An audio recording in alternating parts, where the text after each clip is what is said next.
Welcome to Tech Brothers with Amir. In this video, we are going to learn how to import multiple SQL files to a database by using data import restore option in MySQL Workbench. So in last video, what I did, I exported a TBIT database tables by using a data exporter. So I clicked on data export in last video. I selected TBIT database and selected all the tables, and then I exported them to the dump project folder, and I created that folder on the desktop with the name of backup. So that's what we did, and when we performed that export, each table was exported to a separate file. So you can see that separate .SQL file is created for each of the table. Now let's open this file here and see what it has. It has a definition of a table, so drop the table if it exists and then recreate. And there are insert statements as well. If there is some data, let me open that and show you one of the query that has employee. Okay, employee has the data, and you can see that there should be insert statements. You can see the values right here. So it dropped the table, create the table, and load the table to the TBIT database. Now think about a scenario.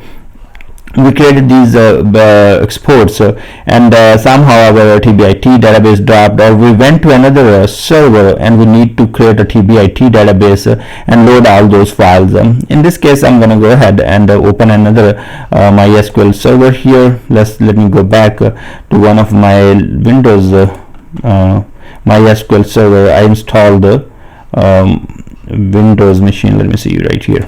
Okay, so if we go here, I have TBIT. I'm going to drop this schema, drop now, and what we will do, we will load we will create the database here and then import all those files. So I'm going to go to the data import restore, then import from the dump project. Yes, I'm going to choose the folder where my files are, and they're on the backup, and here I'm going to tell the default target schema. Okay, so it is saying default schema to import the dump file. Note, this is only used if the dump file does not contains its schema. Otherwise, it is ignored. So it means if there is it is using the database, such as use TBIT, then it will load the data to that database. So it will ignore the new database, whatever you create here. So just make sure inside those .SQL files, check that what database it is using, and then import to that one, or just Control F and replace whatever you need to with the database name. Okay, so I'm going to go ahead and create a TBIT database here because we do not have this TBIT database on this server. Okay, so we select this was a schema that was in the folder. So you can see right here, all these belong to TBIT. So you will see TBIT, that's the schema on the very first 4 letters here, and then we have table names. If you have other database name, so it will be any database name underscore your table name. Okay, it looks good. Dump structure and data, or you want to just dump data only if your database already has a table.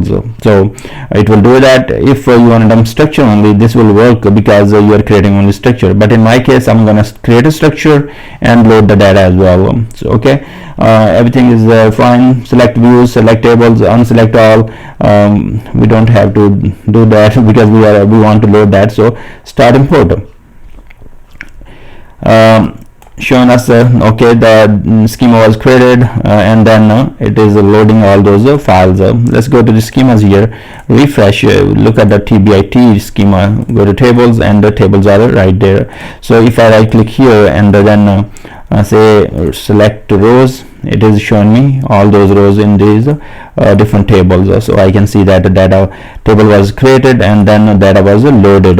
So looks good. So whenever you need to export to the multiple files, each table to separate file, you will use a data export, and in the data export you will be creating the dump project folder. So that's how each table will go to the separate file, and then you can use data import and restore to import even single file or all the files from that folder to the MySQL database. Thanks very much for watching, and I will see you guys in next video.